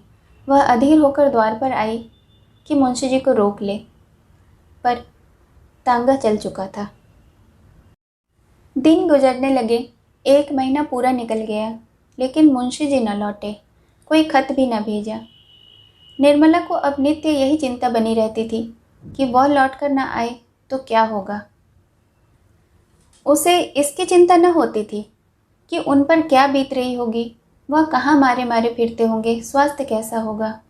उसे केवल अपनी और उससे भी बढ़कर बच्ची की चिंता थी। गृहस्थी का निर्वाह कैसे होगा, ईश्वर बेड़ा पार कैसे लगाएंगे, बच्ची का क्या हाल होगा। उसने बचा खुचा के जो रुपए पैसे जमा कर रखे थे, उसमें कुछ न कुछ रोज कमी होती जा रही थी। निर्मला को उसमें से एक एक पैसा निकालते इतनी अखर होती थी मानो उसके देह से रक्त निकल रहा हो। झुंझला कर मुंशी जी को कोसती थी। लड़की किसी चीज़ के लिए रोती तो उसे अभागिन कलमोही कहकर झल्लाती। यही नहीं, रुक्मणी का घर में रहना उसे ऐसा जान पड़ता था मानो वह गर्दन पर सवार है। जब हृदय जलता तो वाणी भी अग्निमय हो जाती। निर्मला बड़ी मधुर भाषिणी स्त्री थी, पर अब उसकी गणना कर्कशाओं में की जाती थी। दिन भर उसके मुंह से जली कटी बातें ही निकला करती थी। उसके शब्दों की कोमलता न जाने कहाँ खो गई थी। भाव में माधुर्य का नाम कहीं नहीं था। भूंगी बहुत दिनों से इस घर में नौकर थी, स्वभाव की सहनशील, पर यह 8 पहर की बकबक उससे भी न सही गई। एक दिन वह भी उसने अपने घर की राह ले ली। यहाँ तक कि जिस बच्ची को वह प्राणों से अधिक प्यार करती थी, उसकी सूरत से भी उसे घृणा हो गई। बात बात पर भुड़क पड़ती, कभी कभी मार बैठती। रुक्मणी रोई हुई बालिका को गोद में लेकर बैठती और चुमका दुलार कर चुप कराती। उस अनाथ के लिए अब यही एक आश्रय रह गया था। निर्मला को अगर कुछ अच्छा लगता तो सुधा से बातें करना। वह वहाँ जाने का अक्सर अवसर खोजती रहती थी। बच्ची को अब वह अपने साथ न ले जाना चाहती थी। पहले जब बच्ची को अपने घर सभी चीज़ें खाने पीने को मिलती थी, तब वह वहाँ जाकर हंसती खेलती थी। अब वहीं जाकर उसे भूख लगती थी। निर्मला उसे घूर घूर कर देखती, मुट्ठियाँ बांध बांध कर धमकाती, पर लड़की भूख की रट लगाना न छोड़ती थी। इसीलिए निर्मला उसे साथ न ले जाती थी। सुधा के पास बैठकर उसे ऐसा मालूम होता था कि मैं आदमी हूँ। उतनी देर के लिए वह चिंताओं से मुक्त हो जाती थी। जैसे शराबी शराब के नशे में सारी चिंताएं भूल जाता है, उसी तरह निर्मला सुधा के घर जाकर सारी बातें भूल जाती थी। जिसने उसे उसके घर पर देखा हो, वह उसे वहां देखकर चकित रह जाता था। वही कर्कश कटुभाषिणी स्त्री यहाँ आकर हास्य विनोद और माधुर्य की पुतली बन जाती थी। यौवन काल की स्वाभाविक वृत्तियां अपने घर पर रास्ता बंद पाकर यहाँ किलोरे करने लगती थी। यहाँ आते वक्त वह मांग चोटी कपड़े लत्ते से लैस होकर आती थी और यथासाध्य अपनी विपत्ति कथा को मन में ही रखती थी। वह यहाँ रोने के लिए नहीं, हंसने के लिए आती थी। पर कदाचित उसके भाग्य में यह सुख भी नहीं बधा था। निर्मला मामूली तौर पर दोपहर को या तीसरे पहर से सुधा के घर आया करती थी। एक दिन उसका जी इतना उबा कि सवेरे ही घर जा पहुंची। सुधा नदी स्नान करने गई थी। डॉक्टर साहब अस्पताल जाने के लिए कपड़े पहन रहे थे। महरी अपने काम धंधे में लगी हुई थी। निर्मला अपनी सहेली के कमरे में जाकर निश्चिंत बैठ गई। उसने समझा सुधा कोई काम कर रही होगी, अभी आती होगी। जब बैठे 2-3 मिनट गुजर गए तो उसने अलमारी से तस्वीरों की एक किताब उतार ली और केश खोलकर पलंग पर लेटकर चित्र देखने लगी। इसी बीच में डॉक्टर साहब को किसी जरूरत से निर्मला के कमरे में आना पड़ा। अपनी ऐनक ढूंढते फिरते थे। बेधड़क अंदर चले आए। निर्मला द्वार की ओर केश खोले लेटी हुई थी। डॉक्टर साहब को देखते ही चौंक कर उठ बैठी और सिर ढकती हुई चारपाई से उतरकर खड़ी हो गई। डॉक्टर साहब ने लौटते हुए चिक के पास खड़े होकर कहा, क्षमा करना निर्मला, मुझे मालूम न था कि तुम यहाँ हो। मेरी ऐनक मेरे कमरे में नहीं मिल रही, न जाने कहाँ उतार कर रख दी। मैंने समझा शायद यहाँ हो। निर्मला ने चारपाई के सिरहाने वाले आले पर निगाह डाली तो ऐनक की डिबिया दिखाई दी। उसने आगे बढ़कर डिबिया उतार ली और सिर झुकाए देह समेटे संकोच से डॉक्टर साहब की ओर बढ़ा दिया। डॉक्टर साहब ने निर्मला को 2-1 बार पहले भी देखा था, पर इस समय के भाव कभी उनके मन में न आए थे। जिस ज्वाला को वह बरसों से हृदय में दबाए हुए थे, वह आज पवन के झोंका पाकर दहक उठी। उन्होंने ऐनक हाथ लेने के लिए हाथ तो बढ़ाया, पर हाथ कांप रहे थे। ऐनक लेकर भी वह बाहर न गए, वहीं खड़े रहे। निर्मला ने इस एकांत से भयभीत होकर पूछा, सुधा कहीं गई है क्या? डॉक्टर साहब ने सिर झुकाए जवाब दिया, हाँ, जरा स्नान करने गई है नदी पर। फिर भी डॉक्टर साहब बाहर न गए, वहीं खड़े रहे। निर्मला ने फिर पूछा, कब तक आएगी? डॉक्टर साहब ने सिर झुकाए कहा, आती ही होगी। फिर भी वह बाहर नहीं गए। उनके मन में घोर द्वंद्व मचा हुआ था। औचित्य का बंधन नहीं, भीरुता का कच्चा धागा उनकी जबान को रोके हुए था। निर्मला ने फिर कहा, कहीं घूमने घामने लगी होगी, मैं इसी वक्त जाती हूँ। भीरुता का कच्चा धागा भी टूट गया। नदी के कगार पर पहुंचकर भागती हुई सेना में अद्भुत शक्ति आ जाती है। डॉक्टर साहब ने सिर उठाकर निर्मला की ओर देखा और अनुराग में डूबे हुए स्वर में बोले, नहीं निर्मला, अब आती ही होगी, अभी न जाओ। रोज सुधा की खातिर बैठती हो, आज मेरी खातिर बैठ जाओ। बताओ कब तक इस आग में जला करूं? सत्य कहता हूँ निर्मला। निर्मला ने कुछ और नहीं सुना। उसे ऐसा जान पड़ा मानो सारी पृथ्वी चक्कर खा रही हो, मानो उसके प्राणों पर सहस्रों वज्रों का आघात हो रहा हो। उसने जल्दी से अलगनी पर लटकी हुई चादर उतार ली और बिना मुंह से एक शब्द बोले कमरे से निकल गई। डॉक्टर साहब खिसियाए हुए से रोना सा मुंह बनाए हुए खड़े रह गए। उसको रोकने की या कुछ कहने की हिम्मत न पड़ी। निर्मला ज्यों ही द्वार पर पहुंची, उसने सुधा को तांगे से उतरते देखा। सुधा को निर्मला ने अवसर नहीं दिया, तीर की तरह झपट कर चली। सुधा एक क्षण तक विस्मय की दशा में खड़ी रही। बात क्या है, उसकी समझ में कुछ न आ सका। वह व्यग्र हो उठी, जल्दी से अंदर गई। महरी से पूछने पर कि क्या बात हुई, वह अपराधी का पता लगाएगी, और अगर उसे कुछ मालूम हुआ कि महरी या किसी नौकर ने उसे कोई अपमान सूचक बात कही है तो वह उसे खड़े खड़े निकाल देगी। लपकी हुई अपने कमरे में गई। अंदर कदम रखते ही डॉक्टर को मुंह लटकाए चारपाई पर बैठे देखा। पूछा, निर्मला यहाँ आई थी? डॉक्टर साहब ने सिर खुजलाते हुए कहा, हाँ आई तो थी। सुधा, किसी महरी हरी ने तो कुछ नहीं कहा? मुझसे बोली तक नहीं, झपट कर निकल गई। डॉक्टर साहब के मुख कांति मलिन हो गई। कहा, यहाँ तो उसे कुछ किसी ने नहीं कहा। सुधा, किसी ने कुछ नहीं कहा? देखो मैं पूछती हूँ, ईश्वर जानता है, पता पा पाऊंगी तो खड़े खड़े निकाल दूंगी। डॉक्टर साहब सिट पिटाते हुए बोले, मैंने तो किसी को कुछ कहते नहीं सुना। सुधा, उसके सामने ही मैं तांगे से उतरी हूँ, उसने मेरी तरफ ताका भी नहीं, कुछ बोले भी नहीं। इस कमरे में आई थी? डॉक्टर साहब के प्राण सूखे जा रहे थे। हिचकिचाते हुए बोले, आई क्यों नहीं? सुधा, तुम्हें यहाँ बैठे देखकर चली गई होगी। बस किसी मेहरी ने कुछ कह दिया होगा। नीच जात है ना, किसी को बात करने की तमीज़ नहीं। अरे ओ सुंदरिया, जरा यहाँ तो आना। डॉक्टर, उसे क्यों बुलाती हो? वह यहाँ तक सीधे दरवाजे की तरफ गई, मेहरियों से बात भी नहीं हुई। सुधा, तो फिर तुम्ही ने कुछ कह दिया होगा। डॉक्टर साहब का कलेजा धक धक करने लगा। बोले, मैं भला क्या कह देता? सुधा, तुमने उसे जाते देखा फिर भी बैठे रह गए। डॉक्टर, मैं यहाँ था ही नहीं, बाहर बैठक में अपनी ऐनक ढूंढ रहा था। जब वहाँ नहीं मिली तो मैंने सोचा शायद अंदर हो। यहाँ आया तो उन्हें बैठा देखा। मैं बाहर जाना चाहता था कि उन्होंने खुद पूछा, किसी चीज़ की ज़रूरत है? मैंने कहा, ज़रा देखना यहाँ मेरी ऐनक तो नहीं। ऐनक इसी सिरहाने वाले ताक पर थी। उन्होंने उठाकर दे दी। बस इतनी सी बात हुई। सुधा, वह तुम्हें ऐनक देते ही झल्लाई हुई क्यों चली गई? डॉक्टर, झल्लाई हुई तो नहीं गई।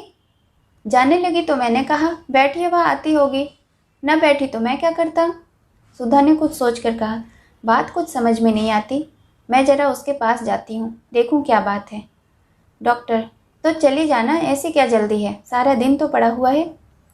सुधा ने चादर ओढ़ते हुए कहा, मेरे पेट में खलबली मची हुई है। सुधा तेजी से कदम बढ़ाते हुए निर्मला के घर की ओर चली। 5 मिनट में उसके घर पहुंच गई। देखा तो निर्मला अपने कमरे पर चारपाई पर पड़ी हुई रो रही थी। बच्ची उसके पास खड़ी थी और बोल रही थी, अम्मा क्यों रोती हो?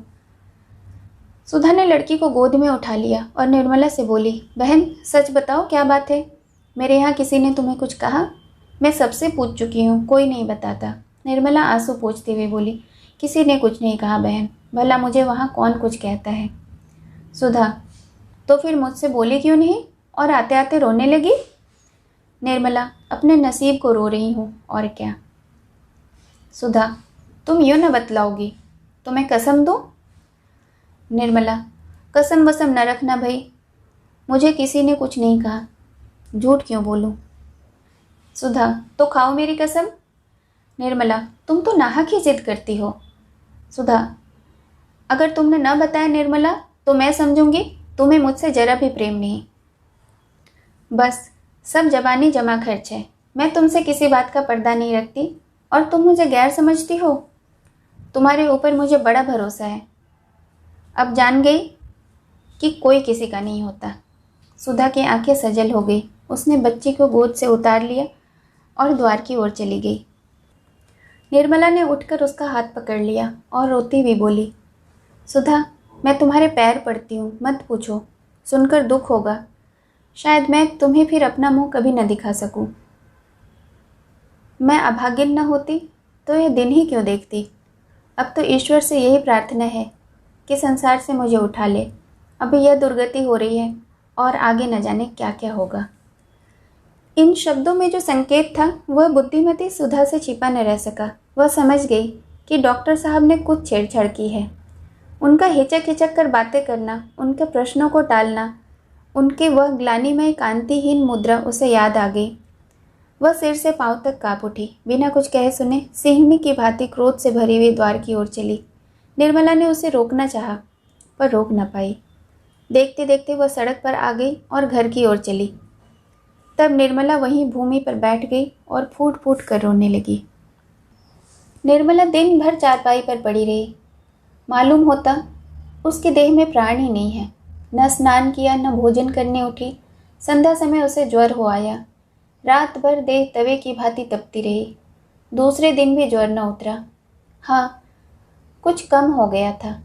वह चारपाई पर लेटी हुई निश्चल नेत्रों से द्वार की ओर ताक रही थी। चारों ओर शून्य था। अंदर भी शून्य, बाहर भी शून्य। कोई चिंता न थी, न कोई स्मृति, न कोई दुख। मस्तिष्क में स्पंदन की शक्ति भी न रही थी। सहसा रुक्मणी बच्चे को गोद में लिए हुए आकर खड़ी हो गई। निर्मला ने पूछा, क्या यह बहुत रोती थी? रुक्मणी, नहीं, यह तो सिसकी तक नहीं भरती, रात भर चुपचाप पड़ी रहती है। सुधा ने थोड़ा सा दूध भेज दिया था। निर्मला, अहिरन दूध न दे गई थी?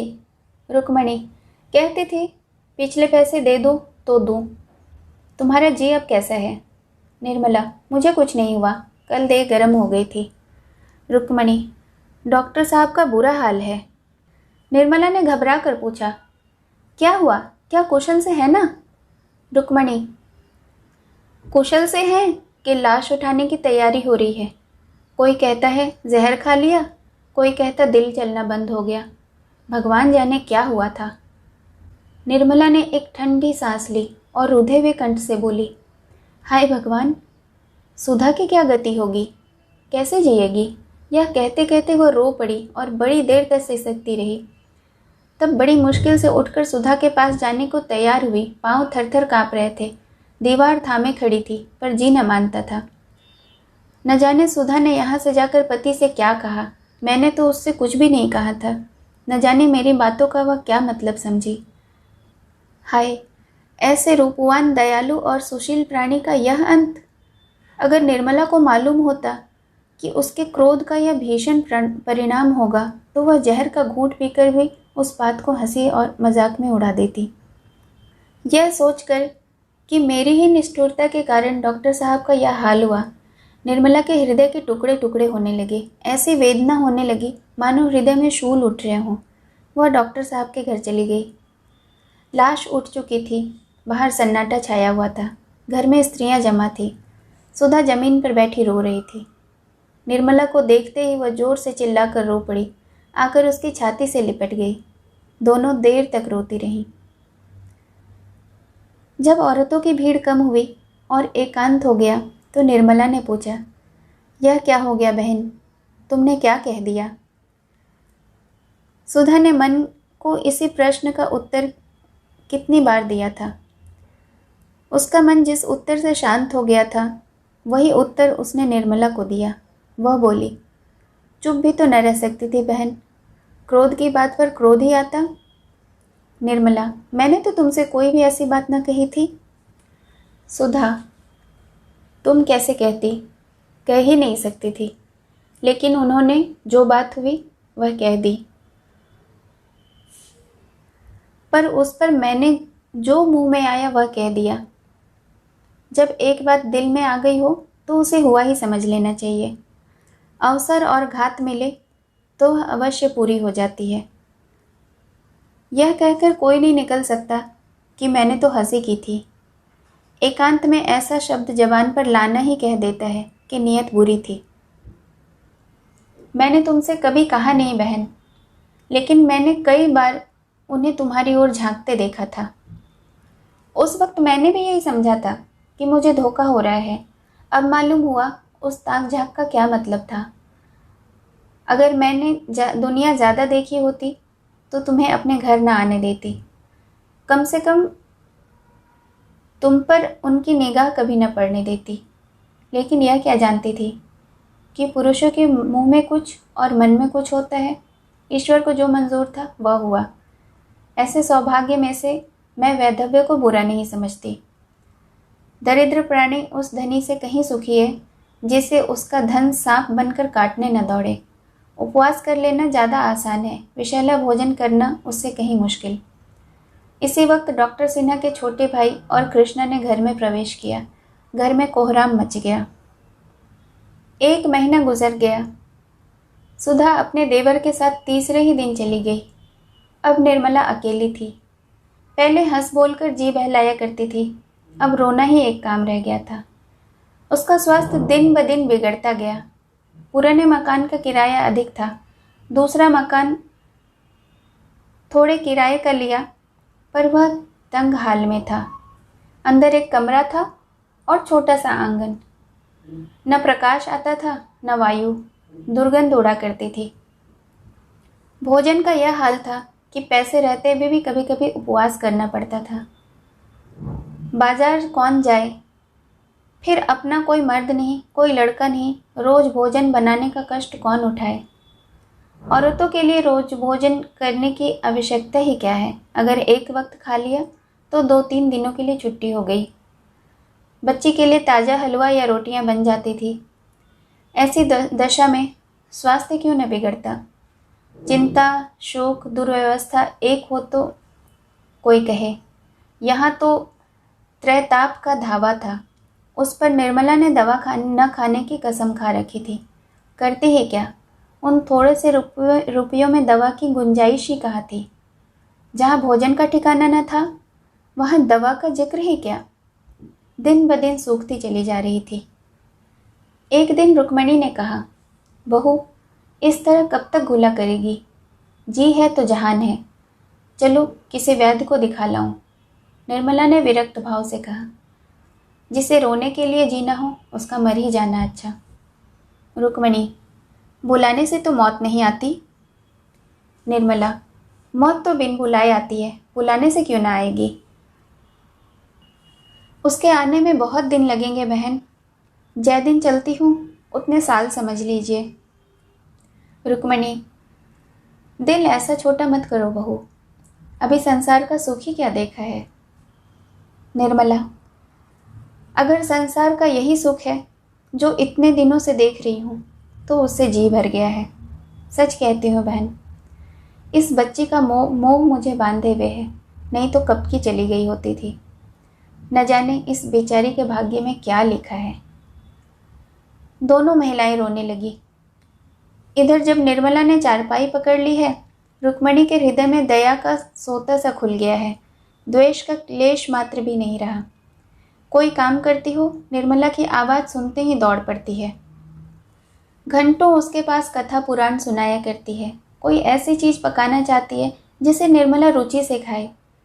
निर्मला को कभी हंसते देख लेती है तो निहाल हो जाती है, और बच्ची को तो अपने गले का हार बनाए रखती है। उसी की नींद सोती है, उसी की नींद जागती है। वही बालिका अब उसे अपने जीवन का आधार लगती है। रुक्मणी ने जरा देर बाद कहा, बहू, तुम इतनी निराश क्यों होती हो? भगवान चाहेंगे तो तुम 2-4 दिनों में अच्छी हो जाओगी। मेरे साथ आज वैद्य जी के पास चलना, बड़े सज्जन पुरुष हैं। निर्मला, दीदी जी, अब मुझे किसी वैद्य हकीम की दवा का फ़ायदा न होगा। आप मेरी चिंता न करें, बच्चे को आपकी गोद में छोड़े जाती हूँ। अगर जीती जागती रहे तो किसी अच्छे कुल में विवाह करा दीजिएगा। मैं तो इसके लिए अपने जीवन में कुछ न कर सकी, केवल जन्म देने भर की अपराधिनी हूँ। चाहे कुंवारी रखिए, चाहे विष देकर मार डालिए, पर कुपात्र के गले न मरिएगा। बस इतनी सी ही विनय है मेरी। मैंने आपकी कुछ सेवा न की, इसका बड़ा दुख हो रहा है। मुझ अभागिन से किसी को कुछ सुख नहीं मिला। जिस पर मेरी छाया पड़ गई उसका सर्वनाश हो गया। अगर स्वामी जी कभी घर आवें तो उनसे कहिएगा, इस करमजली का अपराध क्षमा करें। रुक्मणी रोती हुई बोली, बहू, तुम्हारा कोई अपराध नहीं। ईश्वर की शपथ लेके कहती हूँ, तुम्हारी ओर से मेरे मन में जरा भी मैल नहीं। हाँ, मैंने सदैव तुम्हारे साथ कपट किया, इसका मुझे मरते दम तक दुख रहेगा। निर्मला ने कातर नेत्रों से देखते हुए कहा, दीदी जी, कहने की बात नहीं, पर बिना कहे रहा नहीं जाता। स्वामी जी ने हमेशा मुझे अविश्वास की दृष्टि से देखा, लेकिन मैंने कभी मन में उनकी उपेक्षा नहीं की। जो होना था वह तो हो ही चुका।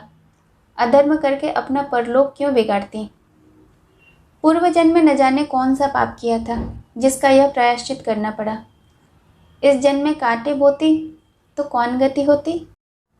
निर्मला की सांस बड़े वेग से चलने लगी, फिर खाट पर लेट गई और बच्ची की ओर एक ऐसी दृष्टि डाली जो उसके चरित्र जीवन की संपूर्ण विमत कथा की बृहद आलोचना थी। वाणी में इतनी सामर्थ्य कहाँ? 3 दिनों से निर्मला की आंखों से आंसू की धारा बह रही थी। वह न किसी से बोलती थी, न किसी की ओर देखती थी, और न ही कुछ सुन सकती थी। बस रोई चली जाती थी। उस वेदना का कौन अनुमान कर सकता है? चौथे दिन संध्या समय वह विपत्ति कथा समाप्त हो गई। उसी समय जब पशु पक्षी अपने अपने बसेरे को लौट रहे थे, निर्मला का प्राण पक्षी भी दिन भर शिकारियों के निशानों, शिकारी चिड़ियों के पंजों और वायु के प्रचंड झोंकों से आहत और व्यथित अपने बसेरे की ओर उड़ गया। मोहल्ले के लोग जमा हो गए। लाश बाहर निकली। कौन दाह करेगा, यह प्रश्न उठा। लोग इसी चिंता में बैठे थे कि सहसा एक बूढ़ा पथिक एक बकुचा लटकाए आकर खड़ा हो गया। यह मुंशी तोताराम थे। धन्यवाद।